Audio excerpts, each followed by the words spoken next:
Mais tout cela n'était que littérature. Entre-temps, la faim au milieu de la population gagnait du terrain, faisait des ravages considérables. Elle progressait en rampant, impitoyable comme un python à deux têtes. Elle se levait dans les ventres pareil à un reptile particulièrement hargneux, creusant le vide total autour de sa personne. Ses victimes avaient appris à subir sa loi. En début de journée, avant qu'elle ne se manifeste, on n'y pensait pas trop, absorbé par le labeur qui permettrait justement de manger et ainsi obtenir un sursis. On faisait semblant d'oublier, mais l'angoisse persistait à chaque moment. En début d'après-midi, avec le soleil de plomb qui accélère la déshydratation, cela devenait plus compliqué. L'animal, qui depuis longtemps avait pris la place des viscères, manifestait sa présence en affaiblissant le métabolisme, se nourrissant de chair et d'autres substances vitales. On était obligé de vivre sur ces maigres réserves.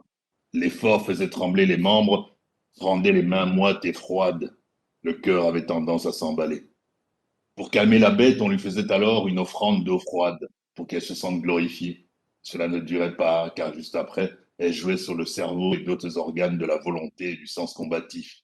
On pouvait alors avoir tendance à quémander et à mendier. Certains devenaient même implorants parce qu'elle laminait de son ventre rêche des choses aussi précieuses que l'orgueil et la fierté.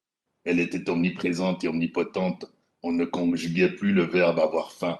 À la question de savoir comment on pouvait aller, la réponse était Nzala, la faim. Et c'était D'accord. institutionnalisé.